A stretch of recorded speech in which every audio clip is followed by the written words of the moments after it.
everybody, and welcome back to another episode of 123 CMMC. My name is Dana Mantilia, and I will be your host. And our guest today is Scott Singer. And Scott has a company called Cyber9. So welcome, Scott. And why don't you take a minute to tell us a little bit about you and your company and what makes you different than everybody else out there in cybersecurity? Yeah, I mean, there definitely are a lot of companies and that are helping support businesses with cybersecurity, and we are another one of those companies. But what makes us unique? Well, we are approaching the DoD market here, and I come at it from a long history working in the DoD in the Navy, so 30 years in the Navy. And then on the flip side, I come at it from many years working in the private sector. So I worked for Medtronic for a long time, medical device, and then I worked for a DoD contractor. And that's really where I learned a lot about NIST, SP 800, 171, and the subject of what we're talking about these days with CMMC. So what makes us unique? Well, we approach working with our clients from the business perspective. Okay, what are the business owners' pain points? Okay, and normally what he's getting is he's getting a letter from one of the primes, the Northrops, the Lockheed Martins, ATKs, and he's getting a letter that says, do you comply with these cybersecurity requirements? And lots of other ones too, but there's a whole section on cybersecurity, and we come at it from that perspective. We are trying to get to more yeses in those check boxes that he's filling out for the prime. So that's the first point. The side effect to that is that we then try and make sure that we help them with business continuity and other things, because we're providing solutions to help them be more secure, reduce the chance of ransomware and things like that. So that's one piece, what makes us a little different. The other thing is, having been working as a manufacturer for the DoD supply chain, that brings a perspective that I think is unique, because we know what ERP systems are, we know what travelers are, we know what the manufacturing floor does, we know what a CNC machine does and how it makes parts, we know what CMMs do, and if you don't know the acronyms, well, that's part of the special sauce we bring to the table, right? So, because we understand those things, and we understand how those things come into scope and when they don't come into scope for these assessments. The last thing that we do is we have a pretty good background with export control. And a lot of these things overlap, whether it's the ITAR regulations or the export administration regulations. They overlap with some of the physical security requirements and the digital requirements within CMMC 2.0 and NIST SP 800, 171. So we take a holistic approach, and then we help these businesses embed it into their existing quality systems, whether they're AS 9100, ISO 1345, ISO 9001. We don't want to create separate policies, processes, procedures. We want to embed it in their current processes so that it becomes something that they're already used to working with. Well, that's very, very important. And that's a huge thing, talking to the business owners from the business perspective, because I find I talk to a lot of MSPs out there, and they are very technical people.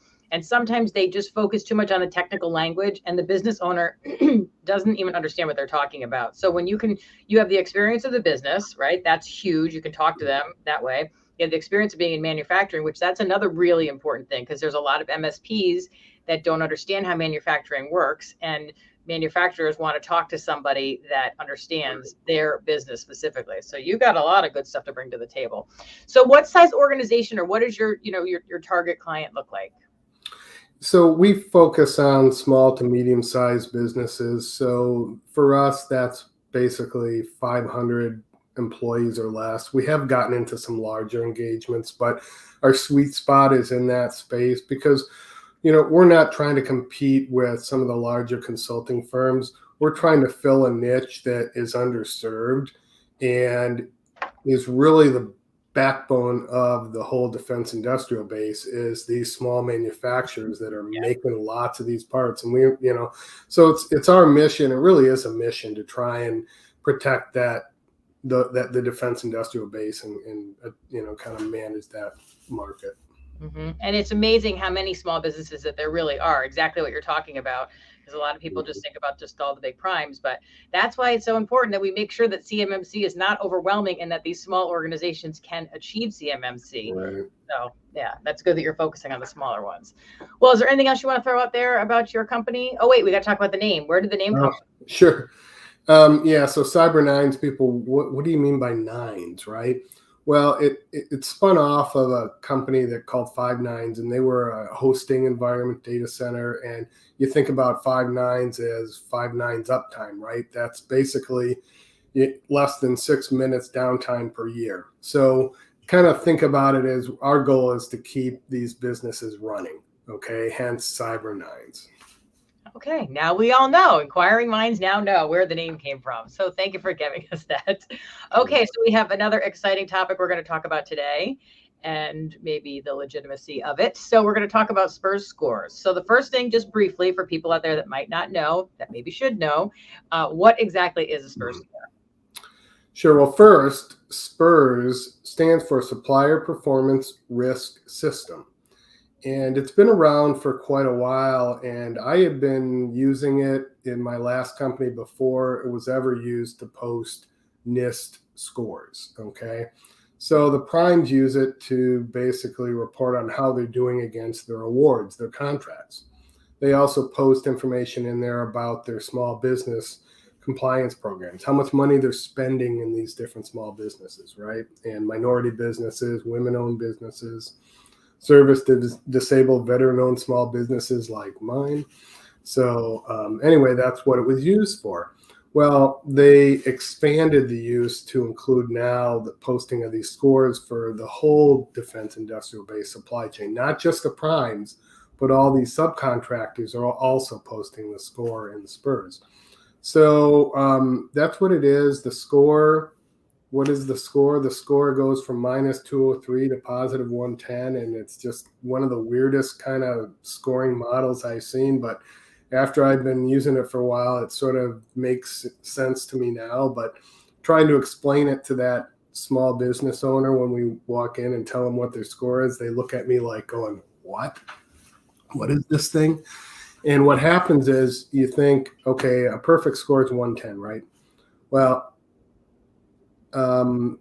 there's 110 controls in NIST, right? So you'd think 1 point per control. Well, no.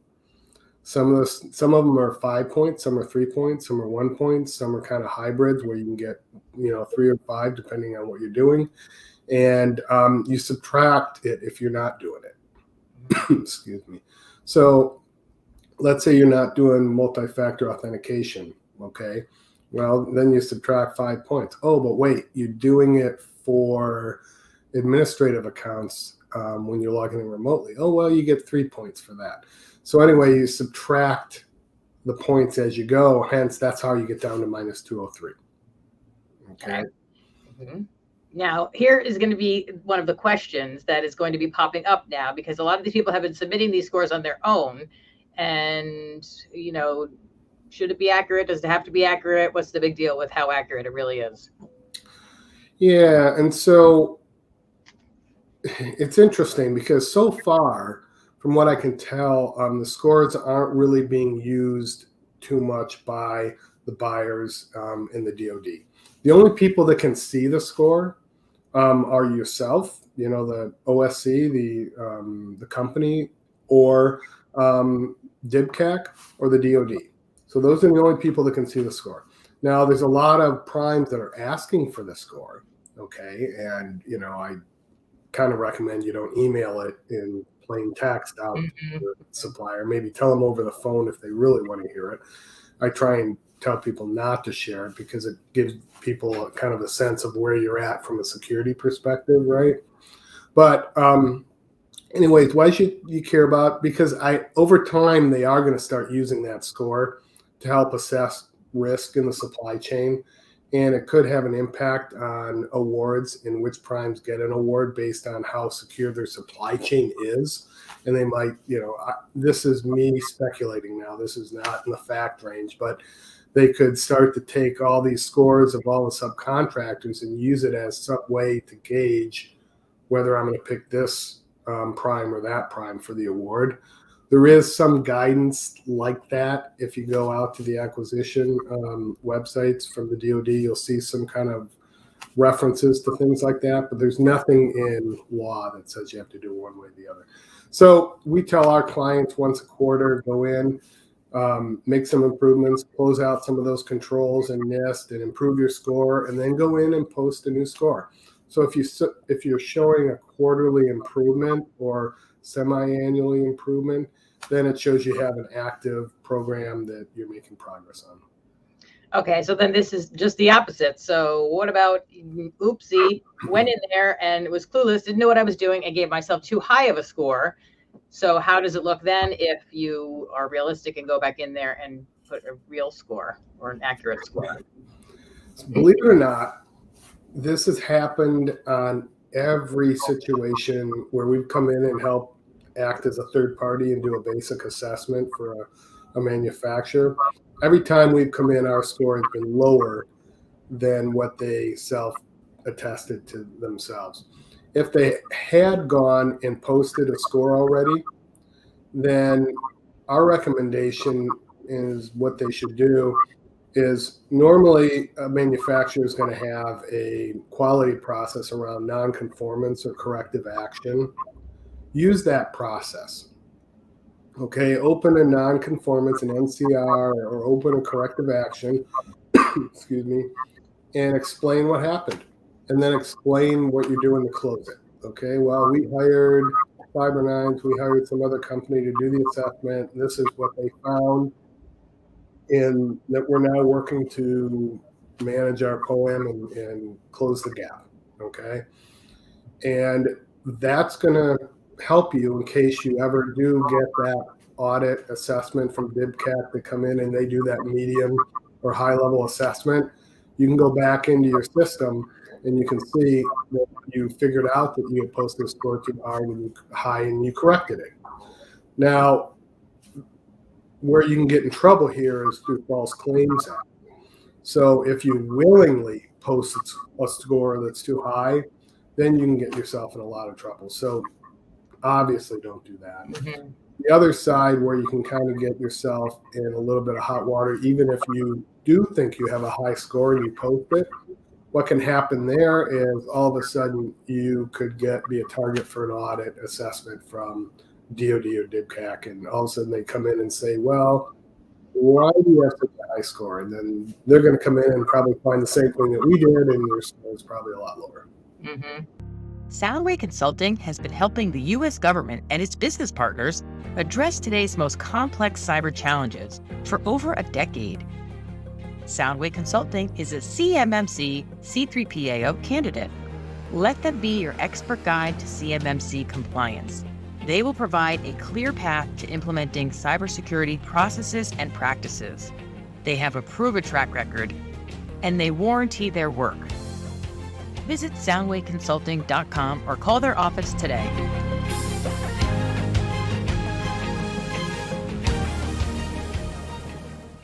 All right, that's good. So you just gave people a solution, because I think there are quite a few people that are going to be in this situation. So now they know if they did this, and legitimately, they really thought they were giving themselves the proper score, but then somebody who really is more familiar with it goes in there, like yourself, and says, then they have a way out of the mess. So. And Dane, I would add one other thing is to go above and beyond is that I would also recommend that you voluntarily disclose to DoD, write them a letter and say, this is what happened, this is what we did to correct it. Mm-hmm. That you are not going to get in trouble for doing that. They like to see letters like that, especially if you go into the other side of the house, which is the export control world. Department of State and Department of Commerce are used to those kind of letters all the time. And when you send in a letter like that, it shows that you're paying attention and you're taking it seriously and you're fixing it. Mm-hmm. And now you don't have to look in the rearview mirror and worry about, hey, did I do something wrong? I mean, no, you disclosed it. Yeah, we had a problem. We went and fixed it. Perfect. That's excellent, excellent advice. Okay, so our next question. So Cyber9 helps small manufacturers get compliant. with DoD cybersecurity requirements. And now that CMMC 2.0 is here, what are some of your concerns? Yeah, so first of all, excuse me, I'm really am supportive of CMMC 2.0. I think getting back to the the groundwork of NIST SP 800-171 being an independent framework that all of the government can buy into for cybersecurity is really important. Sometimes the enemy, of good is perfect, and throwing in all these extra, processes, 996, 997, 998, all those different, CMMC practices that they had put in, the extra 20 delta that they had added. While I believe that they're good, and a lot of those should be in place already anyways, it created confusion, complexity, and it put the DoD out on an island by itself, which I don't think was a good thing. Mm-hmm. So pulling that back in is a good thing. Where I run into some frustration with it is that they came out with the level 2, which is the old level 3, and they didn't give good solid guidance. They call it bifurcation now. They didn't give good solid guidance on who needs to be able to self-attest and who has to get a third-party assessment. So that's created some confusion. And in fact, with some of our clients, they're taking a wait and see attitude. They just are saying, it's back into rulemaking. It's 9 months to 2 years before this is going to be new DFARs are going to come out for this. I'm going to wait because I don't know what's going to happen. And that is probably an unintended consequence of not being very clear here. That is kind of disappointing to me. So as part of this, I'm a member of this C3PO stakeholder forum.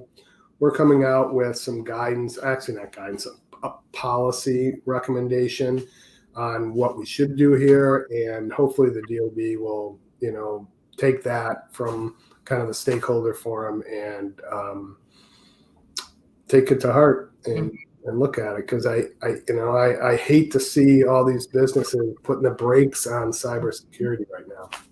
And a lot of them are doing that. And I think that they should at least look at it as, okay, let's say we have to do a self-attestation. Then just prepare for that. And then if you are required to have a third party come in, you're already most of the way there. So as opposed to just saying, well, we're not going to do anything. I mean, I have heard that many times. And it's and Dana, this has been in place since 2015, right? I mean, people have been supposed to have been making progress since then. And so, and that's part of the DoD's frustration also, is their expectation that people should be further along, but the reality just isn't there. Mm-hmm. Yep. If you don't have somebody coming in and checking, that's third party. Right. We're going to tell you what we're doing it, kind of thing. So yes, a lot of frustration on lots of little levels there. All right. So our new thing, the new scoping guidance has come out. It has been released. And how will it impact managed service providers that support the small manufacturers? Yeah. So the scoping guidance was long awaited, and it's good. I mean, it's a good thing that it came out. Part of the concern I have a little bit with the scoping guidance is that one of the areas they talk about are special assets like CNC machines, a CNC machine, a computer numerical control. I think I got that right. It's like one of those things where you just use acronyms all the time. You never know. I hear about it. So these machines are out on the shop floor and they make parts, okay? And they can make ITAR parts. You put the ITAR program into the machine and it makes the part, okay? Well, ITAR regulations do cover part of protecting that machine, but CMMC NIST is supposed to also be covering parts of that too. And they've decided in the scoping guidance to push that out of the realm of having to meet all these controls. I think that's an issue from the perspective of just keeping these devices secure, but it's also not inherently clear that it is out of scope. I mean, because one section will talk about the fact that, if it processes, stores, CUI, it's in scope. Okay. And then the next section, they specifically mention machines like CNC machines being out of scope. But the lines blur, right? Mm-hmm. Because these machines now are on the network. Okay. And the programs are flowing from servers or PCs over the network into the machine, and they're constantly connected. So how do they not become part of the scope of the network because they are a device on the network? So all I'm saying is it's the first release of the guidance that's come out. It's good that it's come out, but I think there's going to need to be some more work on it over time here. Is the thought process behind that because, for example, let's say you have an XP machine that is one that can is the only one that can either utilize some kind of software or something related to making some of these parts, and because that's no longer supported, or because some software is on a website that Internet Explorer is the only one? Is that why they had to do those things?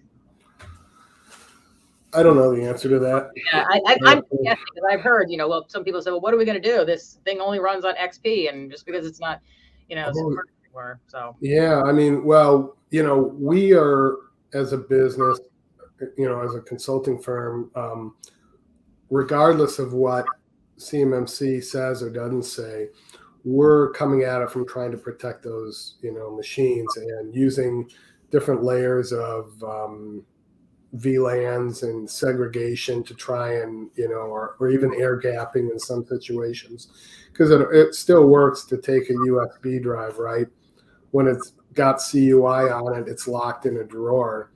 But when you need to program it, you program the drive, and then you take it over to the machine, put it in the machine, program it, and then take it back. I mean, so there's different ways to kind of manage the whole process. And, but we still think it's very important, regardless of what the standard says, to protect that data. Well, I think the moral of the story is that, some people were upset with CMMC 2.0 because it took away a lot of stuff. Maybe that's where we will wind up. But to be realistic about implementing it, I think the 2.0 is a very good way to go about it. And I think that it's a good where we should be anyway, like you said, and then moving forward over the next 5-10 years. I think if we fast forwarded 10 years, when we look back at how we were handling cybersecurity in 2021, 22, I think we'll be, gasping. But yeah. And again, it's like, we've got to get better, right? And so even doing some things like this, well, I think back to my comment that we've all heard the statement, right? The enemy of good is perfect, right? That's here too. Let's do things. Let's do some things good now. Yeah, absolutely. All right. Well, this was really, really good and very, very helpful. So thank you for all of your time and expertise with this, Scott. Thank you, Dana.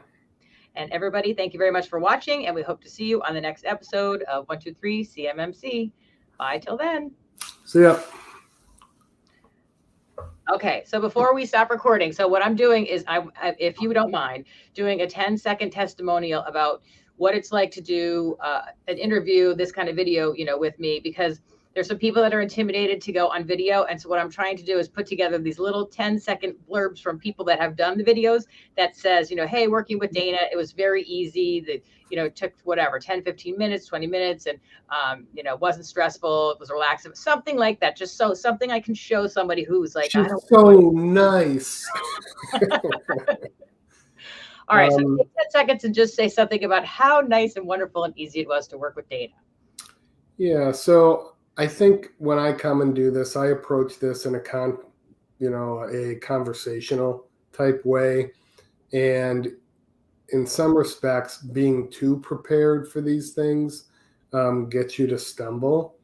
And so I think, Dana, you do a great job of just, moving the conversation along and making it conversational.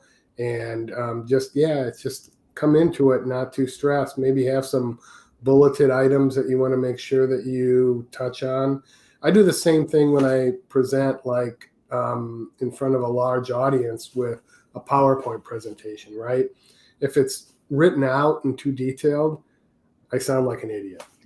But if it's like just one little bullet point, right, and I know the subject, then I'm good. So if you know the subject you're talking about, you'll be fine. Perfect. That was awesome. Thank you. Thank you very, very much. Sure. All right, so I'll get this off to editing, and then we'll get it posted, and I'll let you know when it gets up there. And I hope that you feel better and get over this, and now you can check it off the list that you're hopefully done with COVID. Yeah, let's hope so. All right. Thanks, Dana. All right. Bye-bye. See ya. Yeah.